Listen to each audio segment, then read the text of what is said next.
굉장히 떨리지만 열심히 해보겠습니다. 안녕하세요. 저는 고등학교 3학년 최민혁이라고 합니다. 2살 때부터 교회를 다녔지만 유아 세례를 받지 않았습니다. 고1 초반까지는 교회에 거의 출석도 잘 하지 않고 제대로 신앙생활을 하지 않았습니다. 특히 중학교 때는 화가 많은 성격에다가 나이 뜻대로 되지 않으면 될 때까지 고집 부리는 고집불통이었습니다.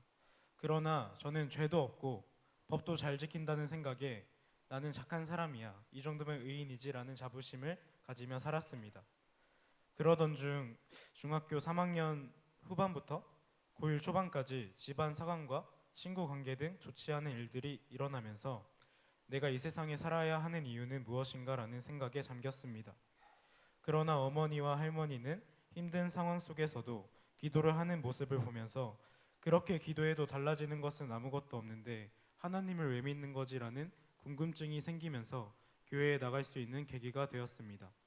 그렇게 교회를 다니면서 사람을 만드신 목적과 나를 너무나도 사랑하셔서 죽기까지 하신 하나님의 사랑을 배우면서 진짜 나를 사랑하는 분이 계시는구나, 나는 여태까지 너무나도 죄인이었어 라는 깨달음을 얻게 되었습니다. 이후 하나님께서 고1 때는 당근만 주시다가 고1 때 찬양팀을 통해 예배, 기도 그리고 찬양은 오직 하나님만을 바라보며 영광 돌리는 것임을 배웠습니다. 학업에 집중해야 하는 고3이 되면서 어느 정도 성경도 알고 하나님을 위해서 살아가고 있다는 생각을 하였습니다.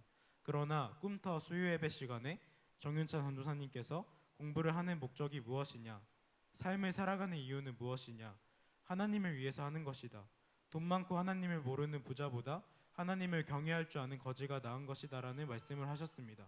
그 당연한 질문에 저는 무너지게 되었고, 내가 여태껏 세상을 따라간 것이지 하나님의 부르심을 무시하고 있었다는 생각에 하나님의 뜻을 따라가는 사람이 될 수 있게 해달라는 기도를 시작하였습니다.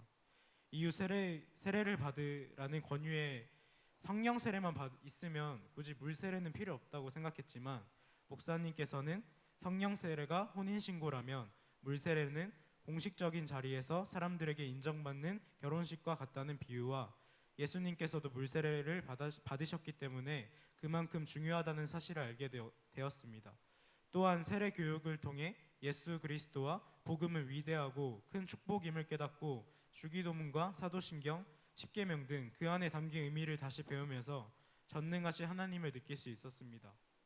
믿음을 지키며 살아가는 것은 너무나도 어렵습니다. 보이지 않는 것을 믿고 이해되지 않는 것을 따라가는 것은 더 어렵습니다. 사람을 미워하는 것이 아니라 죄를 미워하는 것도 너무 어렵고 화가 날 때도 있지만, 하나님이 나에게도 그만큼 은혜를 베풀어 주셨기에, 예수님께서 그렇게 하셨기에 담대히 이겨내고 싶습니다. 여전히 부족하고 죄인인 저에게 오셔서 손 내밀어 주심에 감사합니다. 이 시대를 본받지 아니하고 오직 진리 안에 하나님 안에 거하기를 기도하고 간절히 바라며 이 모든 영광을 아버지 하나님께 올려드립니다.